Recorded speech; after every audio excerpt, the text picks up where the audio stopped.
Brahmachalokadipati sahampati Atanjali anadipahang ayachata Santita sata parajaka jatika Ese tu dhammang anukampimang pachang.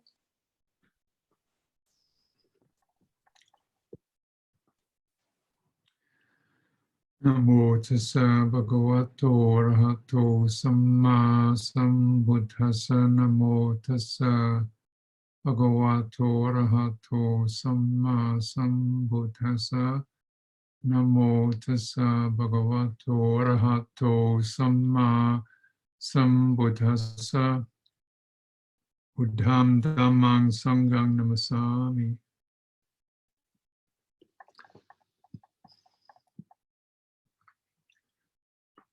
So sharing some time together.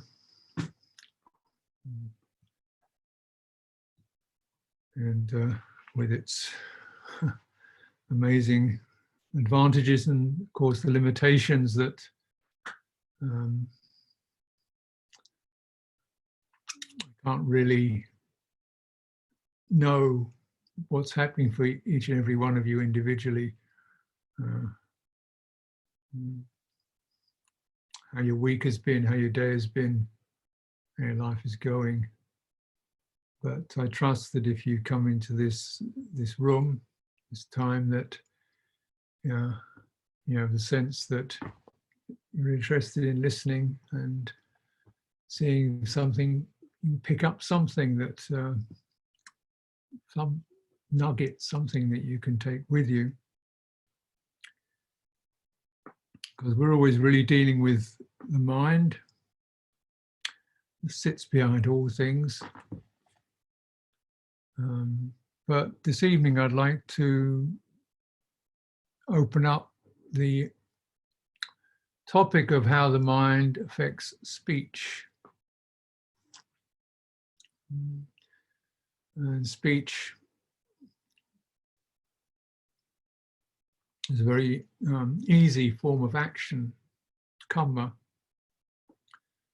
So once you really understand that speech is karma, is action, and karma has results, and the results are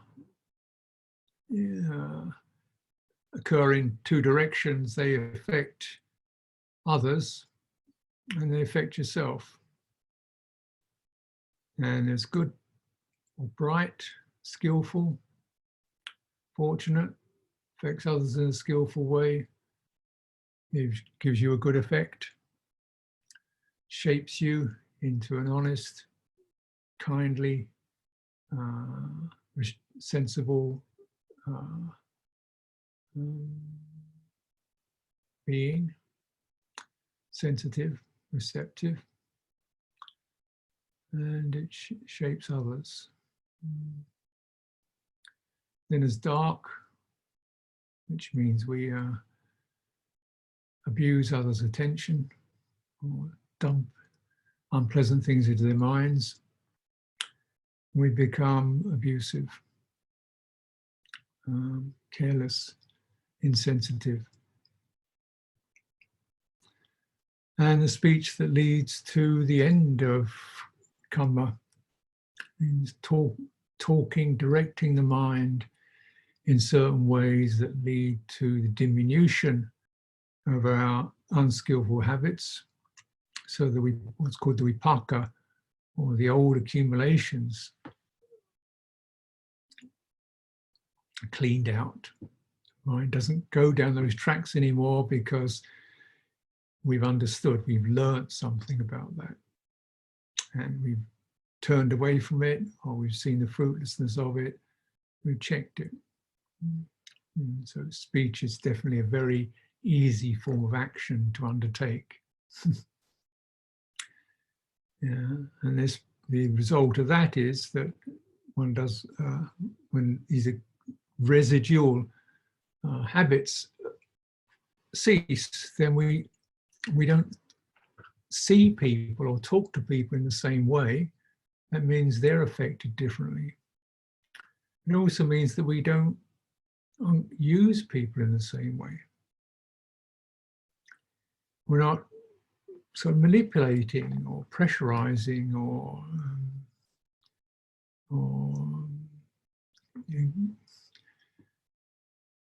dominating people to make ourselves feel better in some way or another, manipulating or pushing or forcing, or feeling incapable, apologizing for our existence, which is one form of speech that we can use always as if it's something, you know, sorry to take up your time. This kind of thing. Why are you so sorry? It's a pleasure to exchange time, share time together. So certain habits can cease. It means actually we've become a little emptier ourselves, a little more open, a little less preoccupied with our old habits, our old person, our old selfhood. And so when that disappears, less of that. There's more available space in the mind for clarity, for receptivity, and for skillful qualities to arise. These skillful qualities, such as clarity and stability and compassion, they don't create a self. They're just qualities. Because the space in which they arise is open. The difference between qualities, when they're taken personally, what occurs if we take a particular skill, even a skill or a defilement personally, the space in the mind contracts. It's called clinging. A sense of spaciousness in the mind contracts, and there's a clinging to that phenomenon. That clinging gives rise to the sense, I am this phenomenon.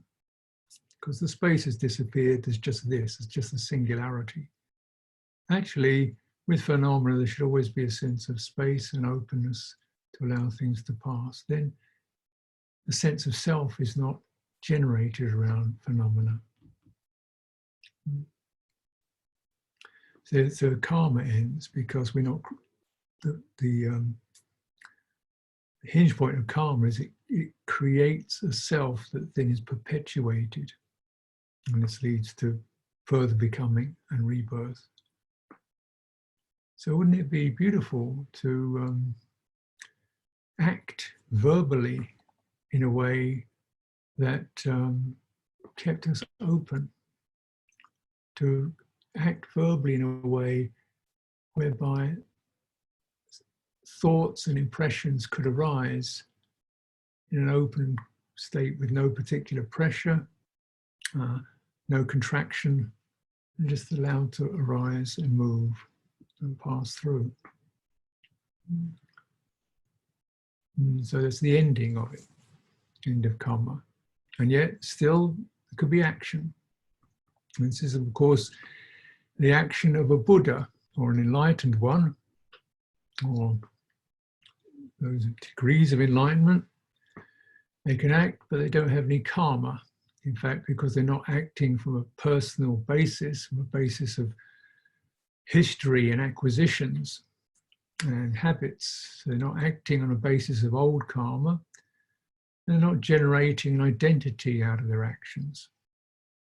So this is the actions of the awakened ones. You know, there's no praise and no blame involved with it.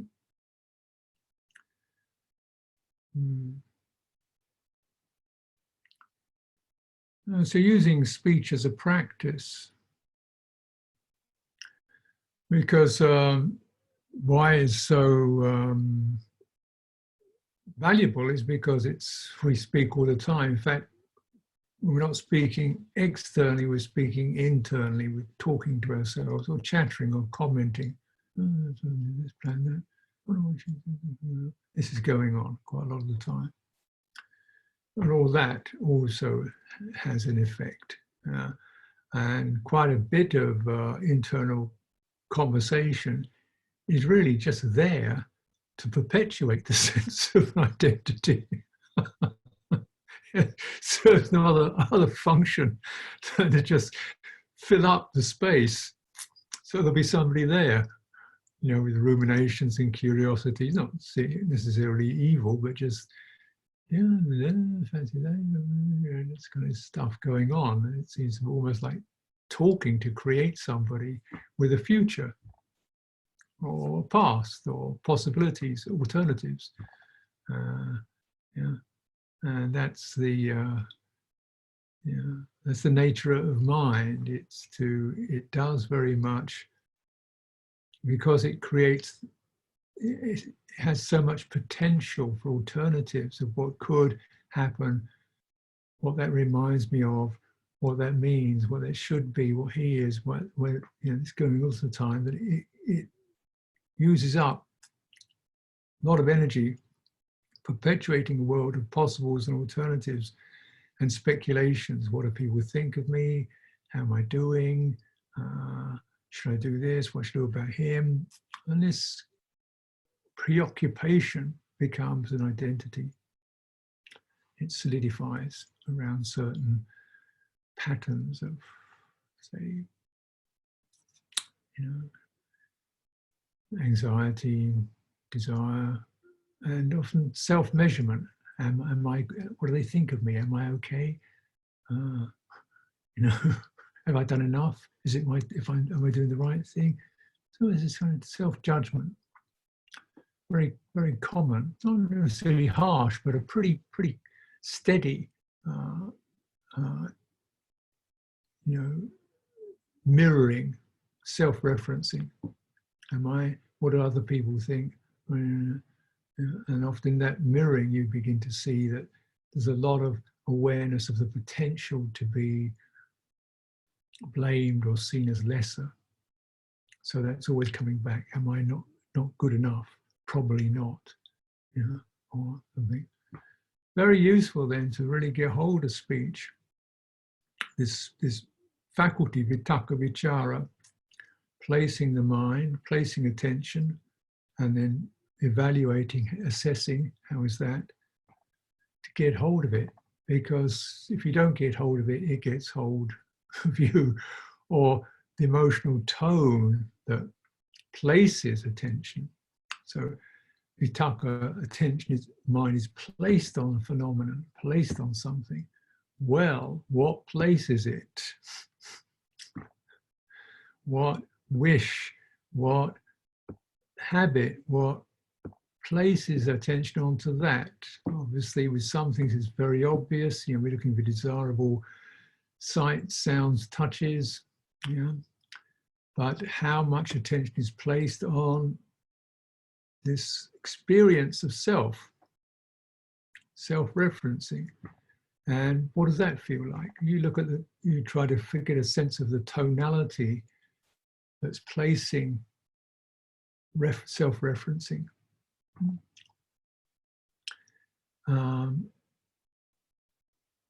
I doubt if it's very pleasant or agreeable or comfortable or contented,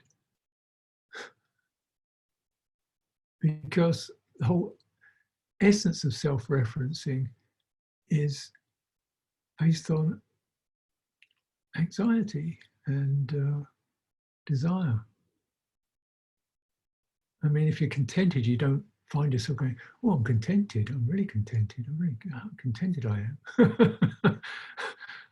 So it's, you know, it's always, of course, you know, so noticing what is it that places attention, and what, when one is assessing in terms of desirability, and so forth.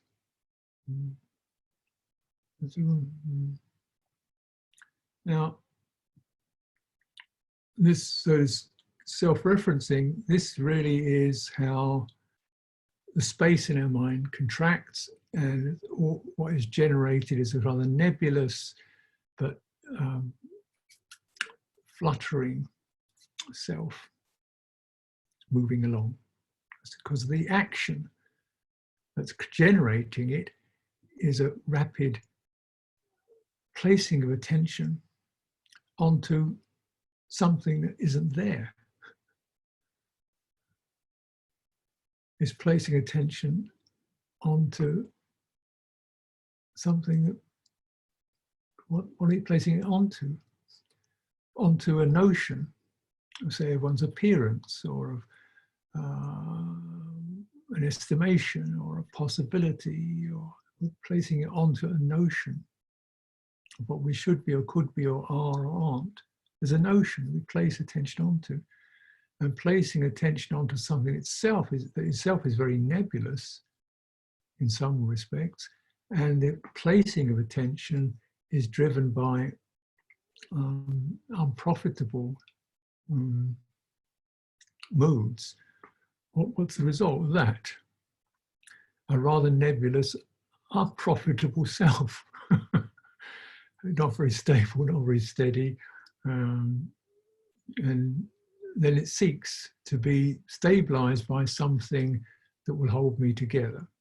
Could be another person, could be something out there, could be something I can get buried into, something I can fixate upon. And so all this seeds the contraction and the clinging, which restricts one's awareness into a mode that never satisfied, because it's like we're not fully opened. We're into a contracted space, and so we've lost. You could say we lost half of what you are if you look at it colloquially. So you can't be satisfied with that. In the open state, uncontracted, well, that's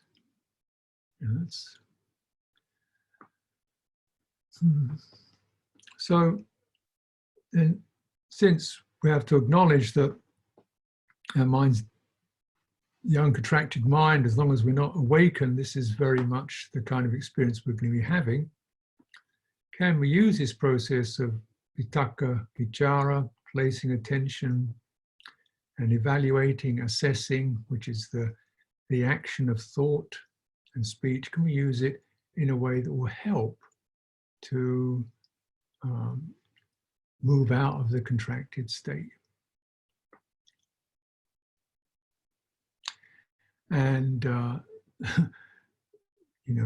beauty of speech is, yes, this is can do, because now when you speak, if you speak accurately, there's a possibility of speaking not to just a notion in your head, but to a person or another mind, right? So you've got something a little more stable to get feedback from. If you're just talking to your own head, your own thoughts, everything's moving around. So, and the Buddha gave many, many examples of speech training. One is to train in this, because the accumulations of speech, the habits of speech are so ingrained. We're very literate, so we read a lot. We pick up the media, we pick up the language, we pick up even the attitudes of the society, or the family, or the workplace. So we become, they call it education, but it's actually a kind of indoctrination into the concerns and the energies and the modalities of a society. Generally, it's purposeful business model, get things done quickly, so forth. You don't hear a lot of talk about equanimity or contentment or letting go. It's mostly about making more, getting things done, so forth. So the very language one uses shapes one's mind. One starts speaking in this way. And as you speak in this way, the results of that speech are coming back, shaping your mind. You become, the way that you speak becomes you.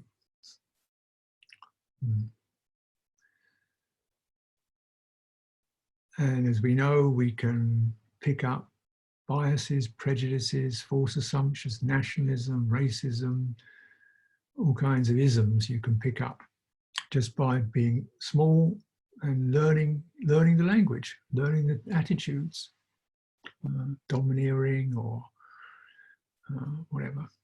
Yeah.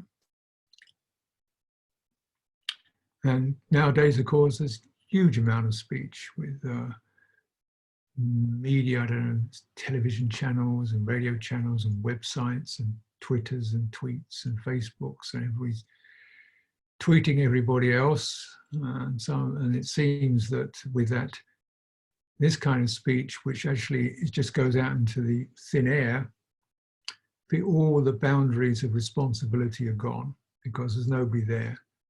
You just throw this thing out into the blogosphere, and it can be anything: abusive, deceitful, violent. No, it's called free speech. It means irresponsible free speech. It means irresponsible speech. Not, they call it free. It's free of responsibility. That's the only freedom. The freedom to say whatever. It doesn't matter how unrelated, whether it's related to truth or not. So we hear this stuff, and pick it up. And so a good amount of this is just that you don't need to, because this will definitely, it's going to have effects. So we learn to refrain, not just from speaking, thinking, but even bringing these things to mind.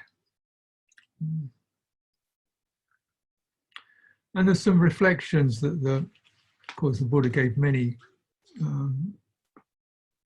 talks on speech, the 4 kinds of right speech, 4 kinds of wrong speech, to deceit, either it's kind of mild deceit or gross deceit, saying things that are not actually true.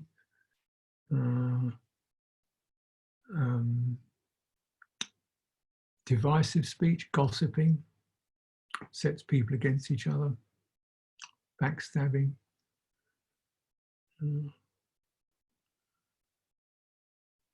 Harsh speech, cursing, reviling, and pointless speech, just babble.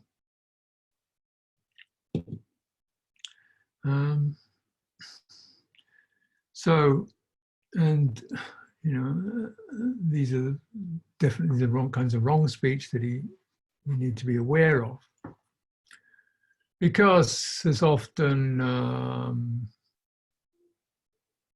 some sort of there's a bit of self goes on with that. We can be deceitful in a way that gives us an advantage. I can get away with this. It's not entirely true, but it's okay. So you get this. So you build up speech that heightens and is there in order to grant. It's not more power, more value to oneself. Divisive speech means I can kind of influence others and get somebody I don't like, get other people to go against him or her. Divisive speech. Harsh speech. I can stab people with it. Gives me a sense of power. Knock them around, push them out of my way with the harsh speech. Whether it happens or not, but these are the motivations. And pointless speech is just I can fill up other people's minds with my stuff. I mean, that's putting it crudely. I don't think people necessarily think like that, but these habits do heighten and prioritize the self over the mutuality of experience. And what we're looking for, simple reference to the uncontracted state is the open state, it's mutual. There's room for others in it. There isn't some big fat self holding it all together and occupying it. There's room. It's receptive, it's open. and that therefore there's possibility of learning what isn't known, receiving what hadn't been understood, being corrected, being supported, because somebody else can come in there. You don't have to just bury yourself in your own misery. Somebody else can reach in there. And living in this mutual state is, I would say, the norm for Dhamma practice. And then at least you're getting some handle on this self-experience. And then, you know, cultivating. So then the Buddha said, well, this way you generate friendships where there weren't friendships. And you say things that are worth listening to, because they're worth listening to, because where does a thought come from? You know, now, if we're in a mutual state, then on that basis, where one's thinking will come from, where the thought will arise from, is from the mutual basis. So I'm not saying something just to prove how smart I am, or I've got it better than you have. I'm trying to say something from the sense of, well, there's, you know, 3 other people, 5 other people, 100 other people, 1 other person. How is it for her, him?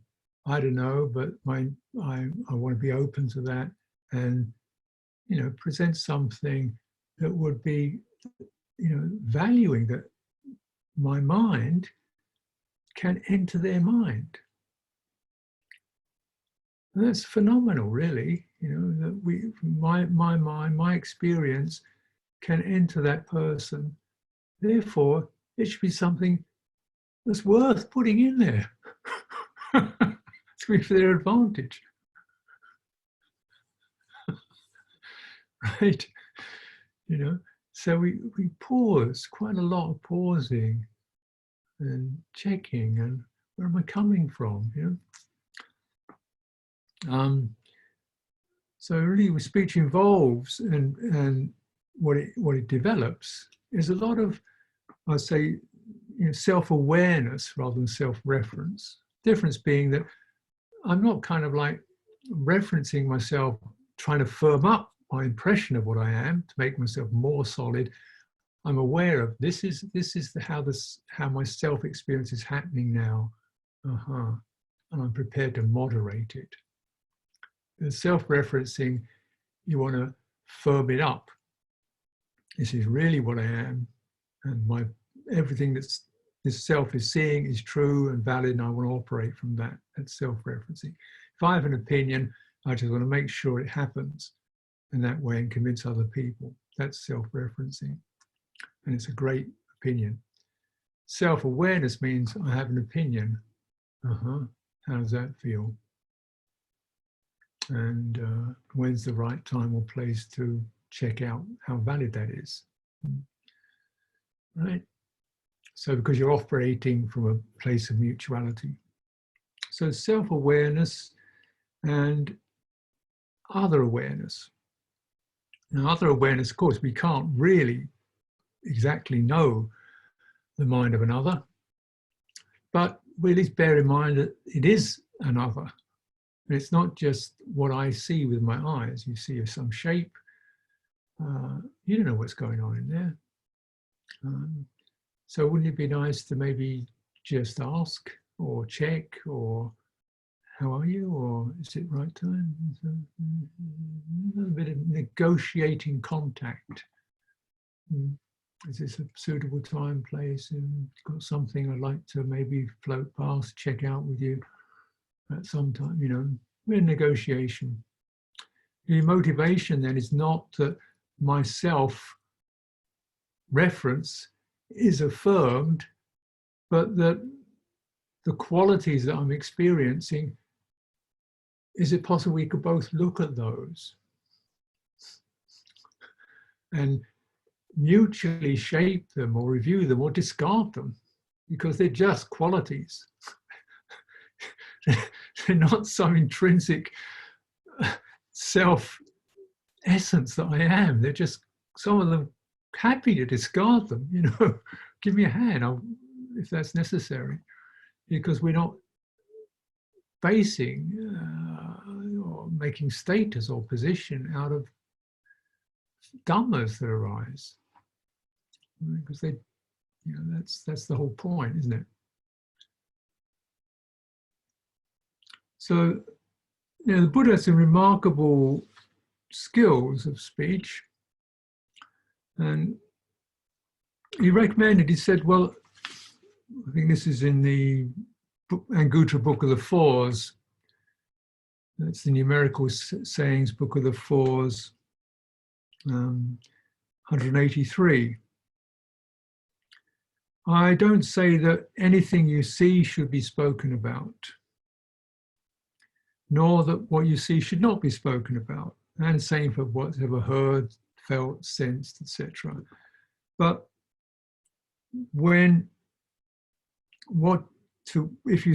if talking about what you've seen gives rise to skillful states, then you should find the time and place to say them. If it gives rise to unskillful states, you don't have to talk about it. So some recognition of the potency, yeah, and to get to, so this is why it's so valuable to build up this meditative training where you begin to be much more fully aware of not just the thought itself, but the emotional tone.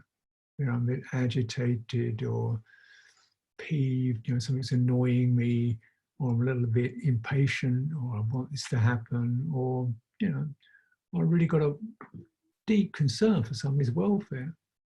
You know? And so then you've got some way of framing things up. But another interesting reference to the Buddha's speech is where he goes through a whole series of criteria. He says, well, if something's untrue, I don't say it at all. But if it is true, then if it's agreeable, sounds nice, it's enjoyable, but it doesn't it's not profitable, I don't say it. So, like, you've got a great hairdo. You may like that, but what's the point of that? Yeah, doesn't go anywhere useful, really.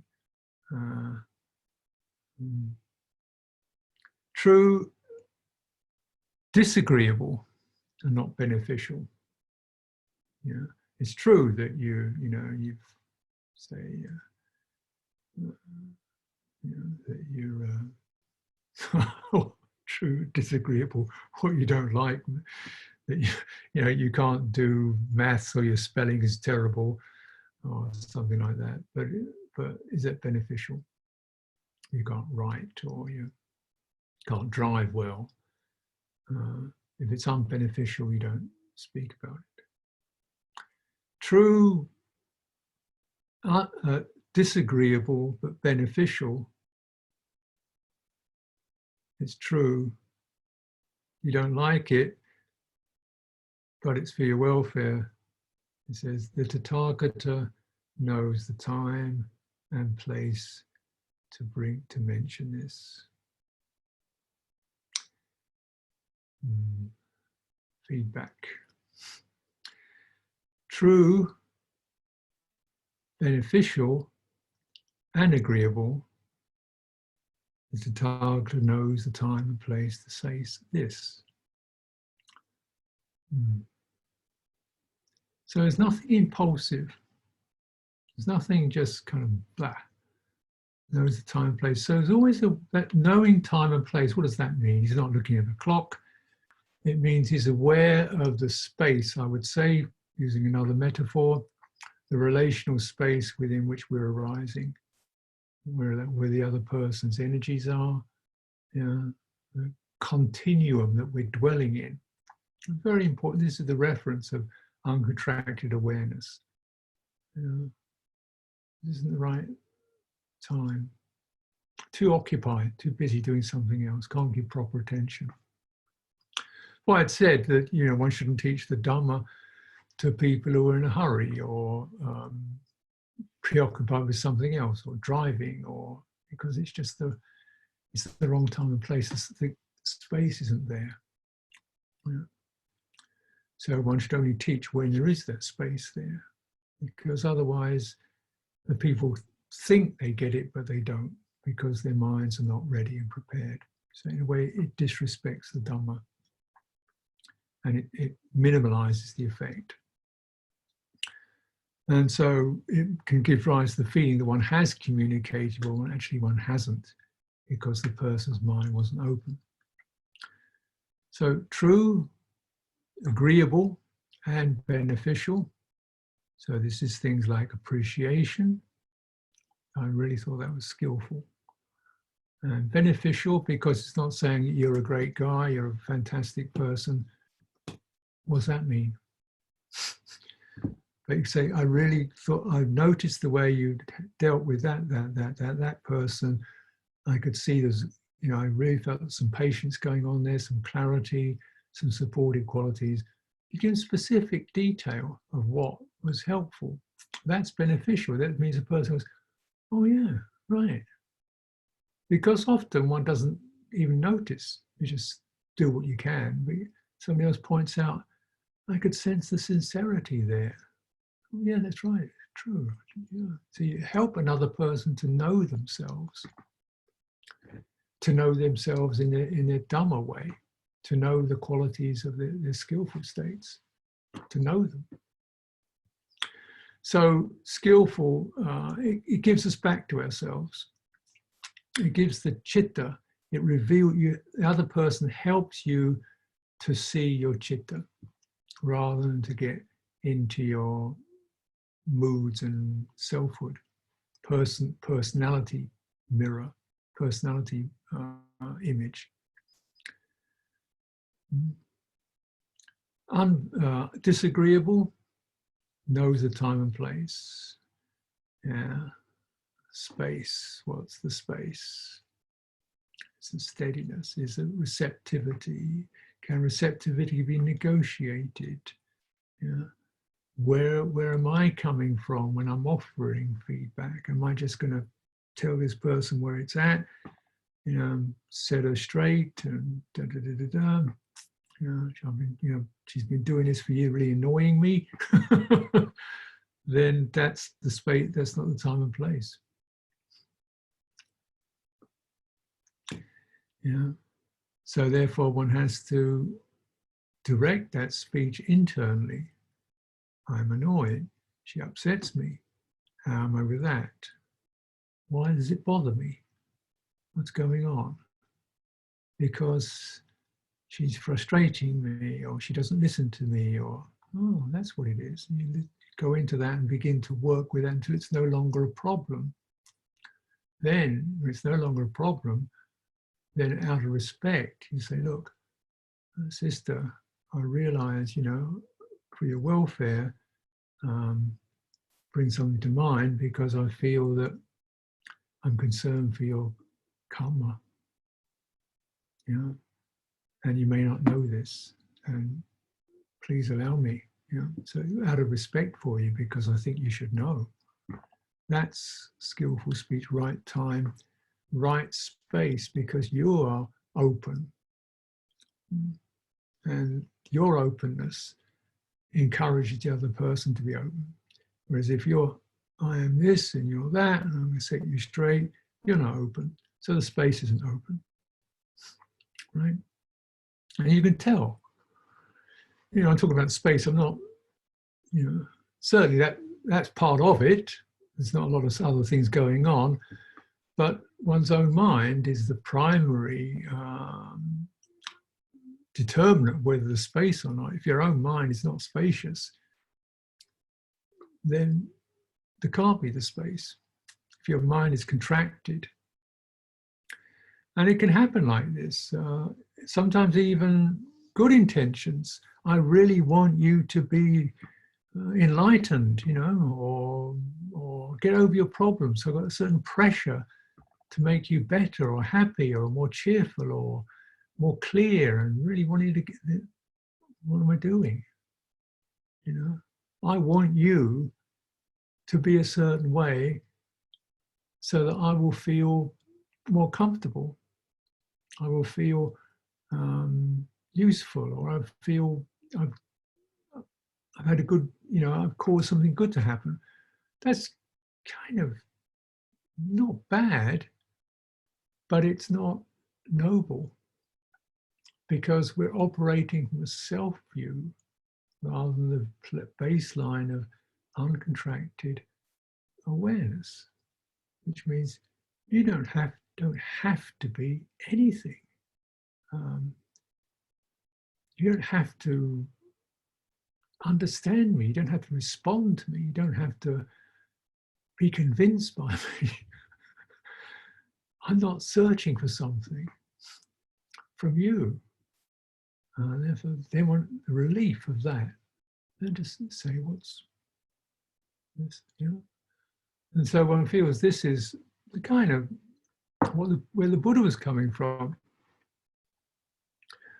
You know, like he would, if somebody asked if it's the right time, right place, he'd respond. If it wasn't the right time and place, he wouldn't. If they didn't ask, he wouldn't. If they didn't, yeah. Sometimes he said, don't ask. You know, you don't want to know. They say, oh, tell us this. Look, don't ask. They're asking 3 times. Okay, you asked me 3 times, I'll tell you. And this is the bad news. There was this famous incident where these ascetics were asking, one was acting like a dog. That was his ascetic practice, to act like a dog. The other one was acting like an ox, lie on the ground and, you know, drink out of puddles and stuff like that. And he said, we're doing all this real ascetic practice. What's going to be the results of this? Or is it, don't ask? They asked him 3 times. He said, okay, well, I'll tell you, you know, if you keep acting like a dog, if you keep doing that, you'll be reborn as a dog. But if you do it with some crazy idea that you're going to be, you know, going to arise at some spiritual realization, then that's such a wrong view. You're going to go to hell. I told you not to ask. So the Buddha, you know, spoke from not trying to set people straight, you know, which is one of our subtle kinds of wrong vitaka. It's a bias. We're placing a certain bias, how we place our thoughts. Yeah. And because sometimes this isn't really very clear, it's so important to just try to open that negotiating space, just to, well, this is what I know, the clearer I can get, this is what I'm experiencing. I'm feeling a bit anxious about you. Yeah, I'm feeling concerned about you. Therefore, so you just acknowledge it. Therefore, this is going to have some effect on how I speak. I'm going to try to make, you know, you better or something, and the other person, oh, you're concerned. Okay, I appreciate that. Maybe that itself is enough. You know, just to you reveal yourself. This very important piece of self-awareness. If you reveal yourself, that very act of doing so is immediately a communication. It immediately opens the mutual space, because you're opening the most immediate thing that can be opened, which is your own heart. If you do that, the resonance of that is going to almost certainly going to have an effect with the other person opens, rather than you having to kind of push your way in. And if it doesn't, then I say, as the Buddha himself remarked, it's difficult to underestimate the value of equanimity when dealing with such a person. When you're dealing with such a person who is stuck, stubborn, unresponsive, unreceptive, opinionated, then we can't underestimate how important it is to be equanimous. So you bear that in mind, because you should just, okay. And then you think, well, then the occasion is not here for speech. And this is being factual. It's not agreeable. You know, you might have a relative who you're really concerned for. They've got these terrible habits, and you've told them, and you're really concerned for their welfare, and you would like them to change, and they're not doing it. And you still feel you want them to change because that's your cousin, sister, son, mother, whatever. And you really want to be other. A lot of suffering goes on with this over what you want other people to be. You know, and with a good idea as well. But still, it's not coming from the baseline of mutuality. We're not on the same page. Yeah. So it's probably better to say, oh, you know, I feel a certain sense of concern, and see what happens from there. Maybe nothing happens. And that's part of it, as the Buddha himself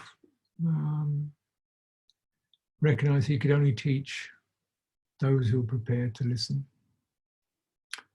And there's a certain soberness and truthfulness about it. The Tathagata always speaks and abides in truth. And if he doesn't speak, that's truthful. He doesn't speak because there's nothing worth saying, the person's not open, it's not the right time and place, but his silence is still saying something about the nature of the field. And it could, if you get that, then time to ask. You move it, you open it. So these are ways of considering speech. Certainly in talking with others, because you might start speaking something and things start to move along. Just being aware of things like, you know, your energy levels, what's happening, you're getting a bit tense or tight or wavering, yeah, or giddy. It's just awareness, self-awareness rather than self-reference.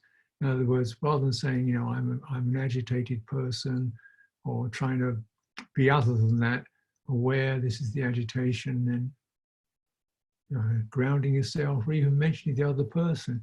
Do you think could we go a little bit slower because I'm not quite getting this, you know, something of this nature? And certainly even and recognizing this is a kind of reference to remember to make available to the other person, like you say something and talk for a bit, and then, is that clear? Have I made myself clear with that? Not, did you understand? Because, you know, have I made myself clear? Is that clear? So that you're constantly referring to the mutual space, and that if you do that, if you make that your primary duty to refer to the mutual space and keep it mutual. How are you? How's this working for you? Am I making myself clear? Have I said enough? Would you like more detail, or have I said too much? You know, and often people just talk too much. So you want that? Yes, thank you. I have it. That's fine. Mm-hmm. And so there's mutual space. And this really helps to keep that vitaka, vichara, thought, speech, experience carefully held, mutually referenced. We support each other in that. If I listen and say, thank you, I have got what you're saying, oh, great, thank you for letting me know that you understood me. Just help me. I don't know, help me.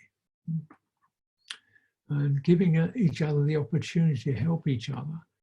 And then this is just really beautiful to have. This is the essence of Kalyanamitta, where you use or enter into that relational field for the other person's welfare, certainly, but certainly for your own welfare, using the other person to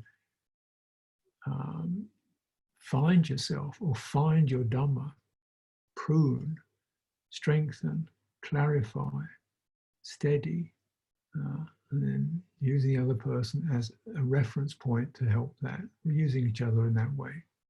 And this is the beauty of skillful speech, right speech, noble speech, and speech that leads to the ending of the person.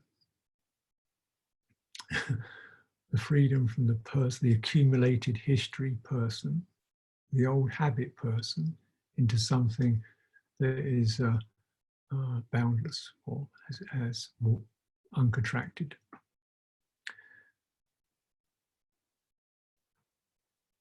So I have spoken a lot.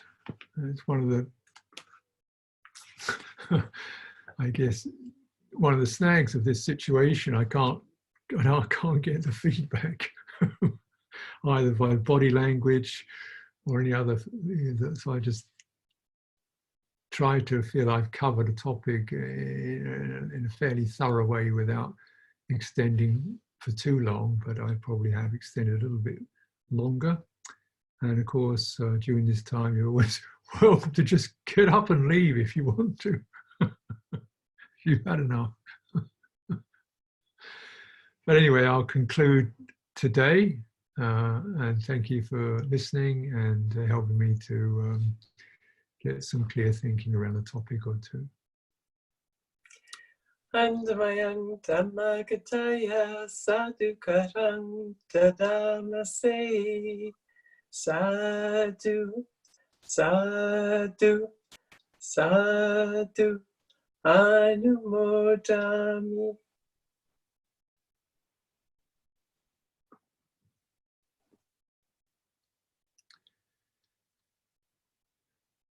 Okay.